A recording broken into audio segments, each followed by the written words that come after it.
What is up, design family, and welcome back to another episode on the channel. On today's episode, I have a vector fashion flat tutorial for you on Adobe Illustrator. This is going to be a technical episode. You guys loved the Sportswear episode we did in the past, so this is another tutorial for you. This time, we'll be doing ladies' high-waisted leggings, and I'll be providing the source file for this in the description below. That way, you guys can follow along.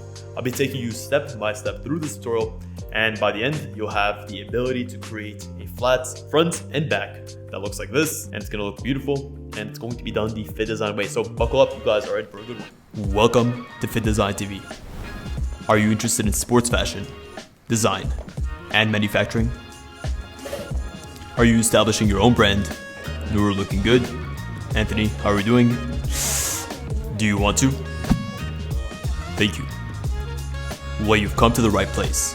Lights, camera, action. First thing we want to do is we want to open up Illustrator. I'm going to be including this avatar in here. That way we can trace over and we have the proper anatomy. At the end of the day, the type of avatar you use is going to be key. Let's bring this in and center align it. You can use the center align command and horizontal align command. Amazing. I'll put this on a layer by itself, and I will lock that layer because throughout the tutorial, I don't want to be interacting with this specific layer. This will be the background layer. Before I do this, I will be moving my mockups that I've already created. That way, they also don't get into the way.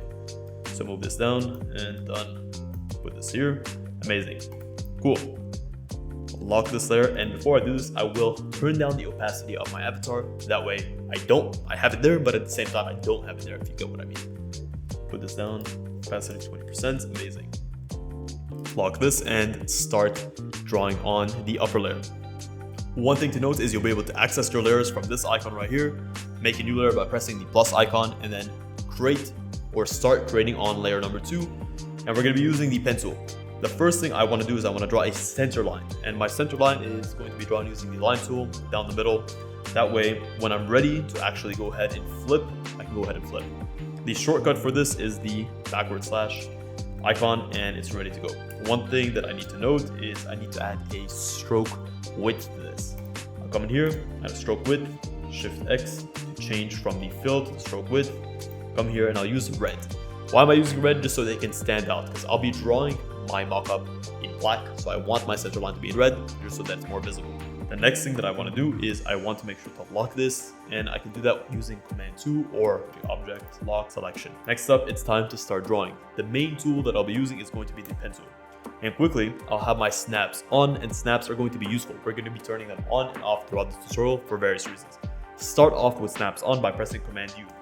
You'll know your snaps are on when you see these purple snaps, right? They'll say path, they'll have these projections, and that's how you know snaps are on. You can turn snaps off by using Command U as well. Then I'll go in, change my stroke width to black, and it doesn't matter at the moment what stroke thickness I'm gonna use. Quickly, I'll go ahead and I'll just create the basic silhouette of everything. I'll go in here, click. I'm basically blocking out my design very, very quickly. I won't draw a center line, just to keep it simple. Amazing, now that I have my basic shape, I can go in here, press P again, and use the option tool to start to curve my actual set. And this is going to give me the ability to go here and start to shape my design.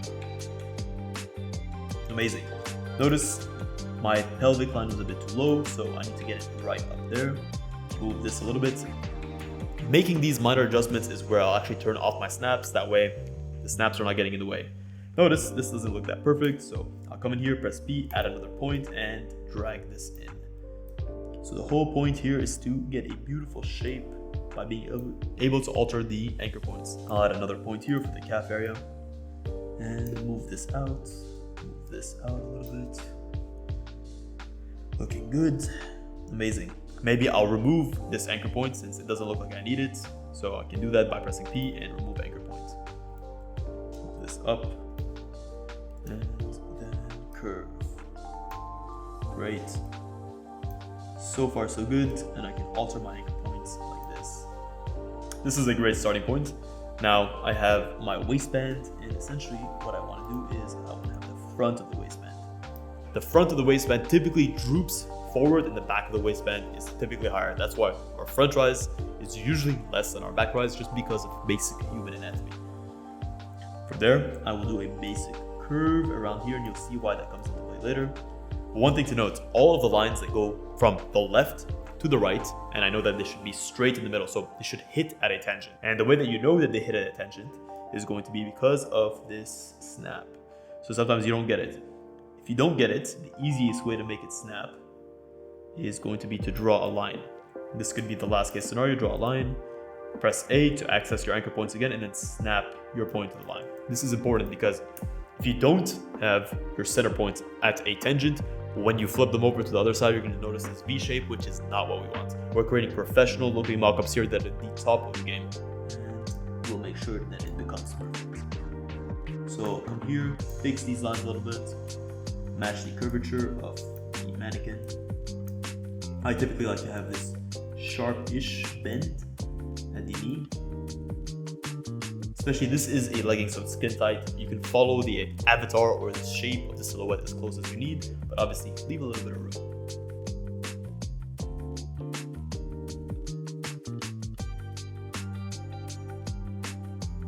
And if you don't match the silhouette 100%, that's fine. It just depends on what you're trying to achieve. Use the silhouette as a guiding principle. I'll come to this later in a bit. I'm not that satisfied, but it looks decent right now.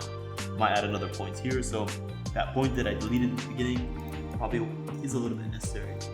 So I'll come back here, raise this up, and add another point here for the calf. Create this bend knee. Create another bend knee. And eventually it'll start to come together. This is a starting point. Now to add the waistband. So how do we add the waistband? What I want to do is I want to use the offset path because the waistband is going to look something like this, right? It's going to be lower. And before that, I just want to make sure that my waistband is at the right height. I know for a high waist, I want it just probably slightly underneath the belly button. So it's not doing that right now, so I will grab it and raise it up. Again, use A for the direct selection tool. That way I'm just moving the lines that I selected. And then I can use A again to snap this further. And this is much better right here. Make sure that this is a beautiful curve. Excellent.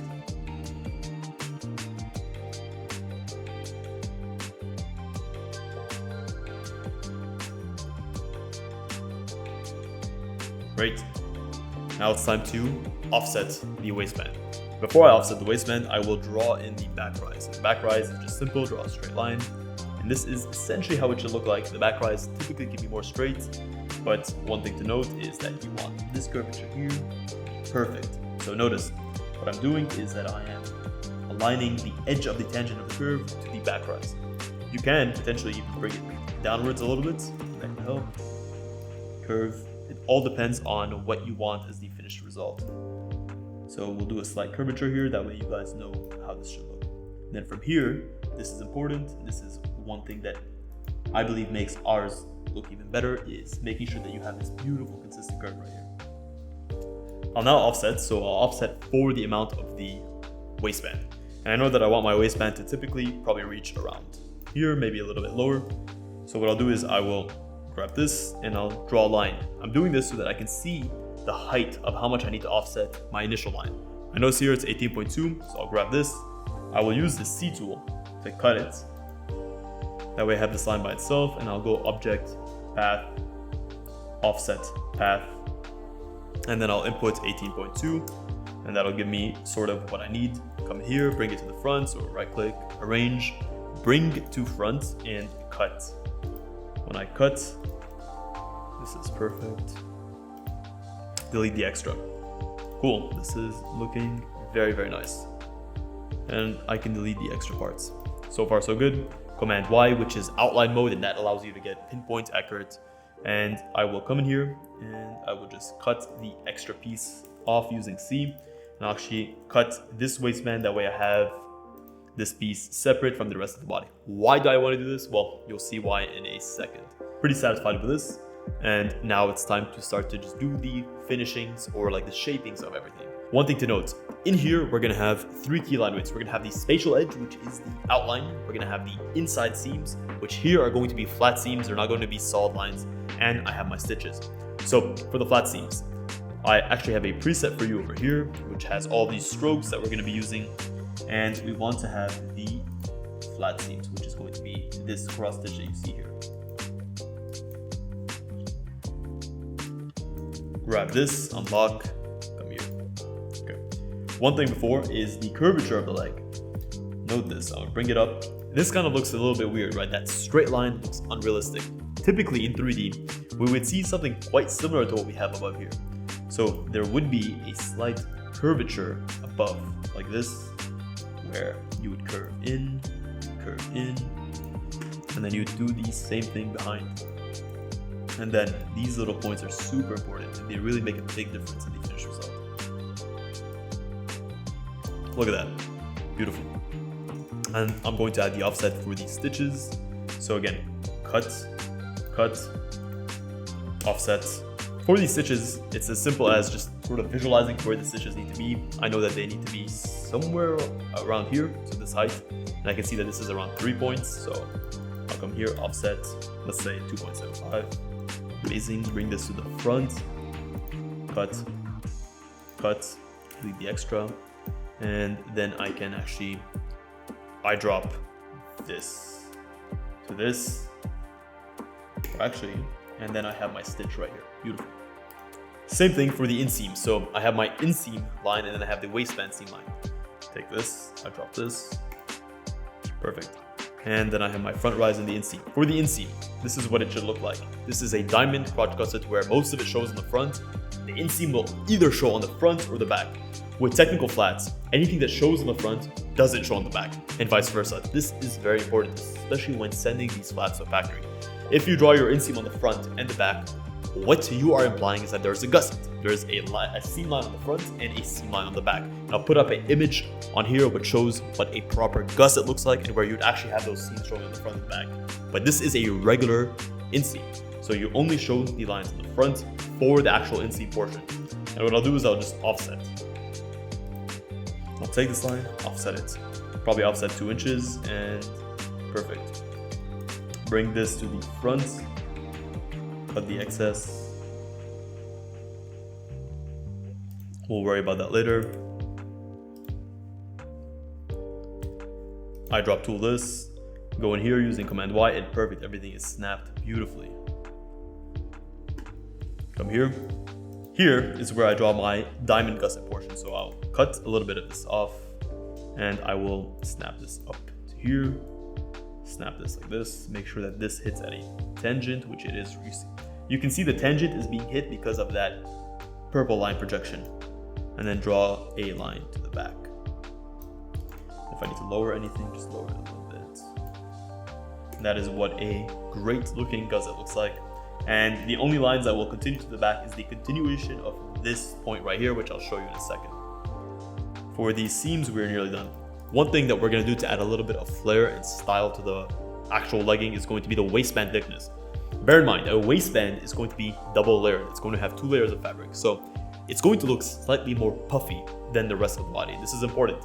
The way that we showcase this is at a point here in the middle, and we're just going to do a simple curvature towards the side. Such a small curvature, but it's going to do the job perfectly. And this is the end result, right? Just that subtle detail adds so much significance. Honestly, I even like to do this detail on all of the hemlines. Why? Because on the hemlines, you have a folded fabric, which is doubling the thickness of the fabric, which is going to give it that added bit of bounce or the added bit of structure.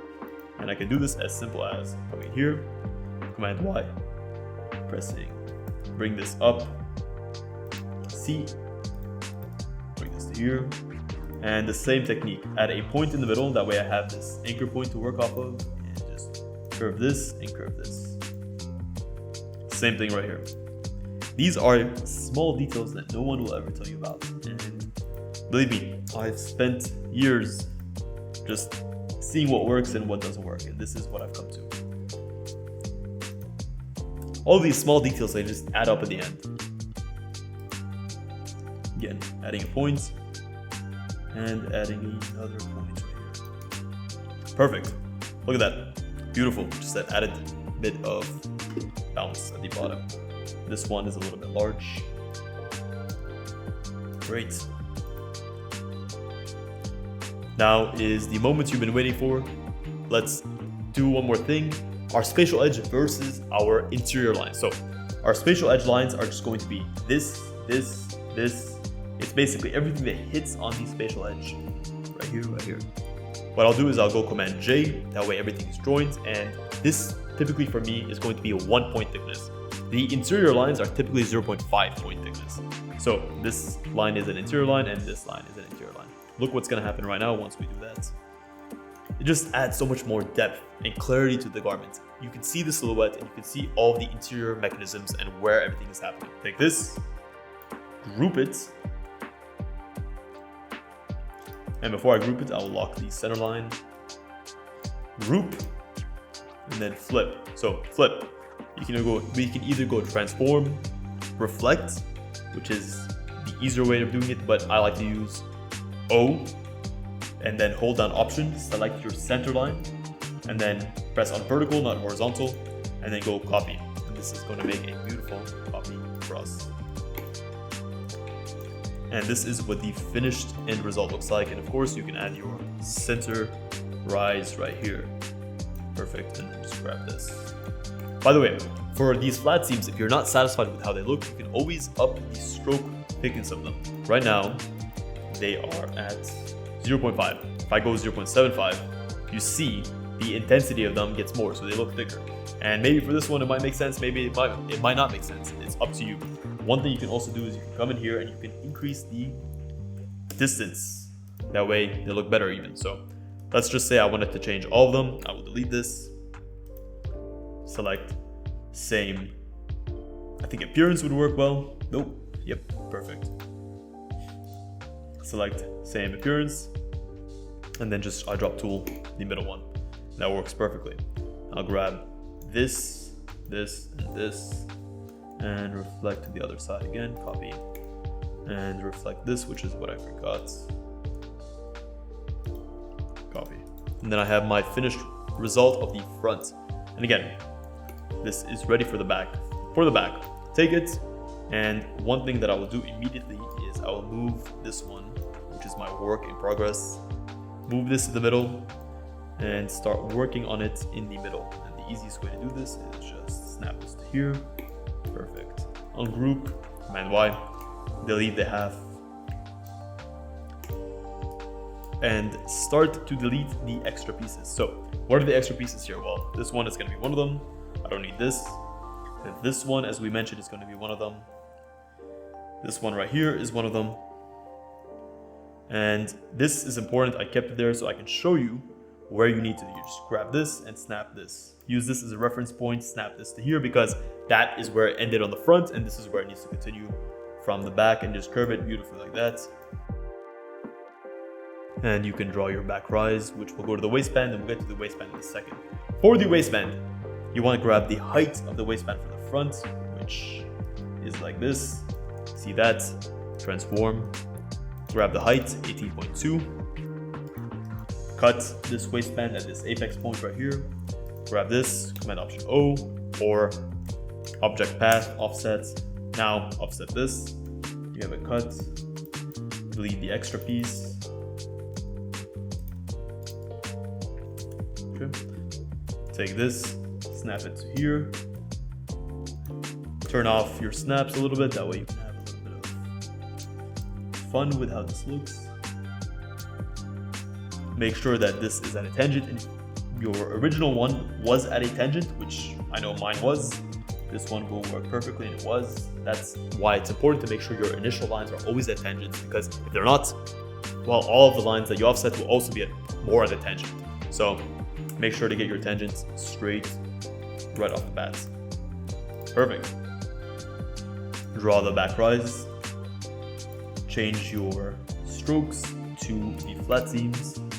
And the last thing we have is the offset for the bottom stitch. And if we remember this from the past, this was actually 2.75. And notice I used the cut tool to cut this line, that way I have access to it. Offset 2.75. And just grab this line, this is all we need. Using C, cut, delete the extra parts. And using A. This is a little bit of a challenge here. And this is what it looks like.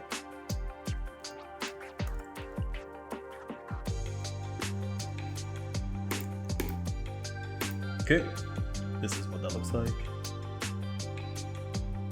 Again, one more time, take your edge, Command J, reflect it, O, reflect, Option, copy, group, and now you have your front and your back. And how do we add color? Well, this is easy, and I'm going to teach you quickly. We have the front and the back mockup. Now it's time to add color. The easiest way to add color is grab each one, Alt and drag. That way you have the line work copy. I always keep my line work and my vector artwork separate. So for the line work, it's as simple as coming in here, Shift X, use a nice medium gray. So Shift X basically changes your item from the stroke to the fill. And since everything is already perfectly joined, that's why it worked. If your edge wasn't joined, so that Command J that we did, if your edge wasn't joined, this would not have worked. That's why it's important to make sure that your edge is perfectly joined and it's all one consistent line. Come here, I like to take a light gray. Same thing is true here, Shift X, use the eyedropper tool, and then just bring these to the back, right click, arrange, send to back, center line, center line. So the way I'm doing the center line is selecting the object I want to move, selecting the object I want to move it to, and then clicking again on the object that I want to move it to, and then horizontal line, vertical line. And I have these beautiful mockups ready to go. Delete this, group this, group this, there. Scale these up, maybe 120 or 150 even. Amazing. Grab them both, group, align, done. And this is the finished result, guys. And it's as easy as whenever you want to change color, a group, you have each one and access the layer, and you can just change to any color you want. And you can even get more specific here by actually using a live paint. If you use live paint, so object, live paint. This is a little bit more of a complicated tool, but you can even go in here and you can actually go ahead and create darker portions than before. So this is a big time saver if you want to actually have some depth in your garment. That's what it looks like. What do you guys think? Let me know. I don't think it looks too bad myself, but it's all about the avatar you pick, the workflow you have, and just making sure that all your tangents are always met. Build up your eye for anatomy, build up your eye for shapes and how everything should look. At the end of the day, your vector mockups should look the way that you want them to look, with your own flavor, with your own shape, with your own aesthetic. I know that I have my own specific style, my designers have their own specific style, but at the end of the day, have fun with it. And hopefully you've enjoyed this tutorial. Please consider smashing a massive thumbs up. That way I can create more tutorials for you. Let me know which garments you want to see next. Hoodies, joggers, whatever it is. I've done it before. My team has done it before, and I can teach you guys how to do it as well. I will keep the assets used in this episode linked in the description for your convenience. Let me know what you create. Consider following us on Instagram @FitDesign. Let me see what you make. And guys, from the very bottom of my heart, thank you so much for tuning into this episode of Fit Design TV. Until next week's episode, stay awesome.